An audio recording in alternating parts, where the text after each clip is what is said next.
Hello friends, welcome to dashing classes. Friends, आज के इस वीडियो में हम लोग हैड के यूज को सीखेंगे। तो आइए फ्रेंड्स, हम लोग सीखें कि स्पोकन इंग्लिश में हैड का यूज कैसे होता है। लेकिन उससे पहले फ्रेंड्स, आप लोग ध्यान रखेंगे कि इस वीडियो में जो भी आप सीखेंगे उसमें सब्जेक्ट कोई एक्शन को नहीं करेगा। एक्शन करने वाले बातों को हम आने वाले वीडियोज़ में सीखेंगे और समझेंगे। तो आइए फ्रेंड्स, स्टार्ट करते हैं। तो फ्रेंड्स, लास्ट वीडियो में हमने हैज और हैव के यूज को सीखा, जिसका सेंस होता है सब्जेक्ट के पास कुछ है, सब्जेक्ट में कुछ है, या फिर सब्जेक्ट के भाई है, बहन है, चाचा है, चाची है, etc। यानी कि फ्रेंड्स, हैज और हैव प्रेजेंट टाइम को बताता है। यानी कि प्रेजेंट में सब्जेक्ट के पास कुछ है, सब्जेक्ट में कुछ है, या फिर सब्जेक्ट के भाई है, बहन है, चाचा है, चाची है आदि। तो फ्रेंड्स, हैड का क्या सेंस होता है? फ्रेंड्स, हैड का भी सेम सेंस होता है, लेकिन पास्ट टाइम के लिए, यानी कि बीते हुए समय के लिए। जैसे कि सब्जेक्ट के पास कुछ था, अब नहीं है, सब्जेक्ट में कुछ था, अब नहीं है, या सब्जेक्ट का भाई था, बहन था, चाचा था, चाची थी, etc, या फिर फ्रेंड्स था, etc। ये सभी पास्ट टाइम में थे, प्रेजेंट में यानी कि अब नहीं है। कुछ एग्जाम्पल देखिए फ्रेंड्स। उसके पास सफ़ेद रंग का बॉल था। तुम में इंग्लिश सीखने की जुनून थी। उसकी 5 अमेरिकन दोस्त थी। इन सभी सेंटेंस में आप देख पा रहे हैं कि सब्जेक्ट के पास था, सब्जेक्ट में था, या फिर सब्जेक्ट का था बीते हुए समय में, अब नहीं है। तो फ्रेंड्स, ऐसे बातों को इंग्लिश में बोलने के लिए क्या स्ट्रक्चर है?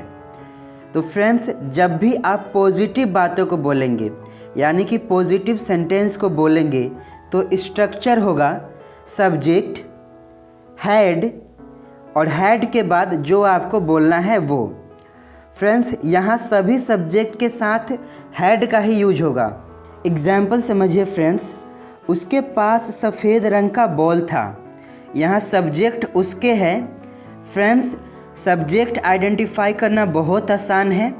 आप सिर्फ इतना सोचिए, कौन है वह जिसके पास बॉल था, तो आपको पता चलेगा उसके पास है, यानी कि वह है। तो वह का इंग्लिश होता है ही।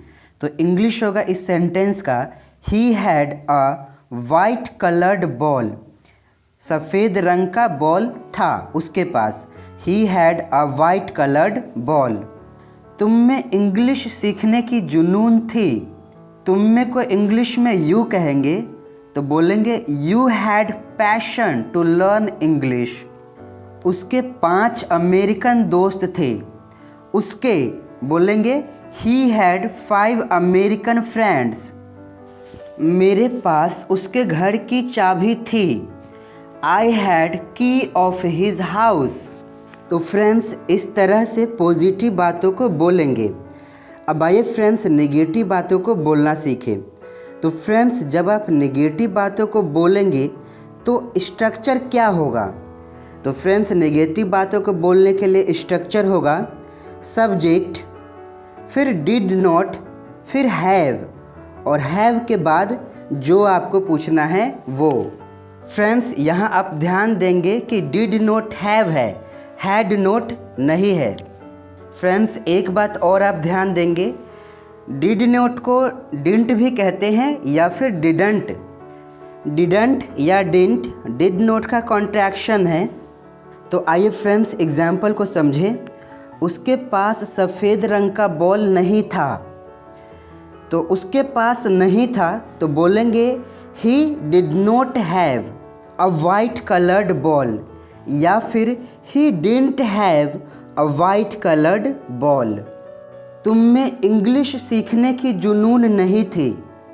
यू डिड नॉट हैव, या फिर you didn't have passion to learn English. उसके 5 अमेरिकन दोस्त नहीं थे। ही डिड नॉट हैव, या फिर he didn't have 5 American friends. मेरे पास उसके घर की चाबी नहीं थी। आई डिड नॉट हैव या फिर आई डिडंट हैव की ऑफ हिज हाउस। तो फ्रेंड्स ये थे निगेटिव बातों के कुछ एग्जाम्पल्स। अब आइए फ्रेंड्स क्वेश्चन पूछने वाले बातों को समझे, यानी कि इंट्रोगेटिव सेंटेंस को। तो फ्रेंड्स जैसा कि आप जानते हैं कि क्वेश्चन पूछने के लिए हमारे पास दो तरीके हैं। फर्स्ट तरीका जिसमें आपको आंसर मिलता है यस या नो में, जिसे आप यस नो टाइप कहते हैं, और दूसरा तरीका जिसमें आपको आंसर मिलता है आपके क्वेश्चन के अकॉर्डिंग, जिसे आप WH फैमिली के नाम से जानते हैं फ्रेंड्स। तो आइए फ्रेंड्स पहले हम यस नो टाइप को समझें।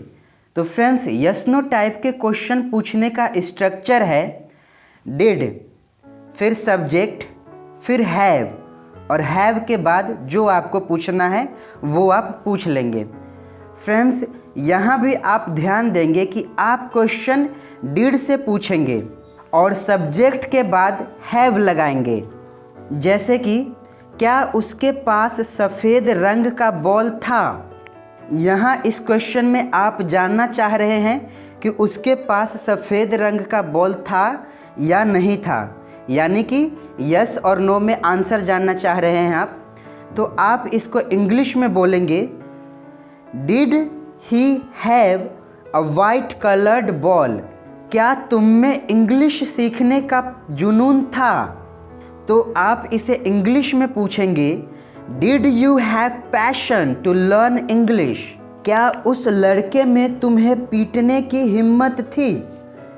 तो आप इसे इंग्लिश में बोलेंगे डिड दैट बॉय उस लड़के। तो बोलेंगे did that boy have dare to beat you.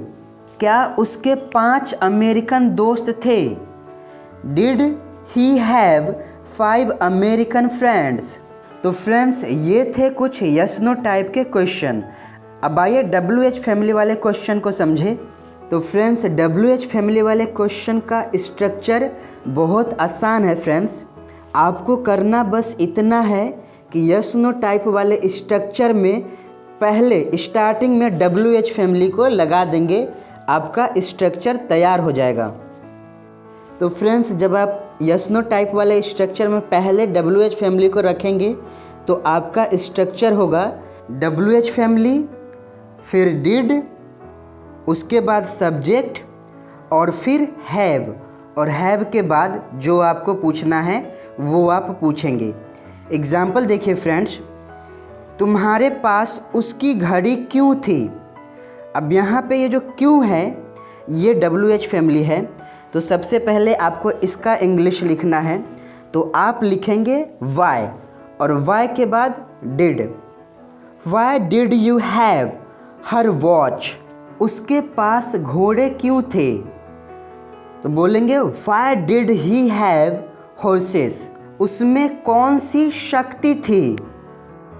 तो फ्रेंड्स इसको इंग्लिश में बोलेंगे विच पावर, कौन सी शक्ति। तो बोलेंगे which power did he have. उन लोगों के पास कितने पैसे थे। अब कितने पैसे, how much money did they have. तो फ्रेंड्स इस तरह से WH फैमिली का क्वेश्चन को आप लोग पूछेंगे। अब फ्रेंड्स आइए ऐसे बातों को समझिए जिसमें क्वेश्चन भी पूछा जाता है और नहीं भी होता है, जिसको हम निगेटिव इंट्रोगेटिव के नाम से जानते हैं फ्रेंड्स। तो फ्रेंड्स ऐसे बातों को बोलने का क्या स्ट्रक्चर है। फ्रेंड्स स्ट्रक्चर बहुत आसान है। आप इंट्रोगेटिव सेंटेंस में सब्जेक्ट के बाद नोट लगा देंगे, आपका स्ट्रक्चर तैयार हो जाएगा। आइए एग्जाम्पल से समझे फ्रेंड्स। तुम्हारे पास उसकी घड़ी क्यों नहीं थी। अब इसमें क्यों भी है और नहीं भी है, तो इस सेंटेंस को आप कैसे बोलेंगे। तो इसको बोलने के लिए आप रूल फॉलो करेंगे इंट्रोगेटिव का, लेकिन सब्जेक्ट के बाद नोट लगाएंगे। तो आप बोलेंगे व्हाई डिड यू और यू के बाद नोट लगाएंगे। Why did you not have his watch. अगर वह लड़की हुई तो हर वॉच। क्या उसके पास सफ़ेद रंग का बॉल नहीं था? तो इसको बोलेंगे डिड ही और ही के बाद note. Did he note have white coloured ball? क्या तुम में उसे हराने की हिम्मत नहीं थी? तो इसे इंग्लिश में बोलेंगे did you not have dare to defeat him? Friends, इस तरह के सेंटेंस को अगर आप और एडवांस तरीके से बोलना चाहते हैं तो आप बोल सकते हैं। आप कैसे बोलेंगे फ्रेंड्स? एडवांस तरीके में आप सब्जेक्ट के बाद नोट ना लगाकर आप डिड के साथ नोट लगाएंगे और बोलेंगे डिड नोट। और डिड नोट को आपको पता है कि हम डिंट भी बोलते हैं, तो आप बोलेंगे डिंट।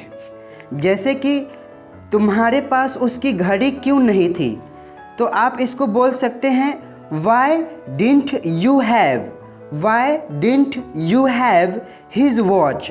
अगर वह लड़की हुई तो हर वॉच। क्या उसके पास सफ़ेद रंग का बॉल नहीं था, तो आप डिड के साथ नोट लगाएंगे तो इसका कॉन्ट्रैक्शन हो जाएगा didn't he have a white coloured ball? क्या तुम में उसे हराने की हिम्मत नहीं थी, तो आप इसको बोलेंगे didn't. Didn't you have dare to defeat him? क्या उसमें लगातार 8 घंटे पढ़ने की क्षमता नहीं थी? Didn't he have potential to study 8 hour continuously? तो फ्रेंड्स, इस तरह से आप ऐसे सेंटेंस को बोल सकते हैं जो कि बहुत ही इम्पोर्टेंट है फ्रेंड्स, आई होप कि ये वीडियो आपको अच्छा लगा होगा। अगर वीडियो अच्छा लगा तो वीडियो को लाइक कीजिएगा, वीडियो के बारे में अपना फीडबैक ज़रूर दीजिएगा फ्रेंड्स, और चैनल को सब्सक्राइब करना मत भूलिएगा। मिलूँगा आपसे नेक्स्ट वीडियो में, तब तक के लिए जय हिंद।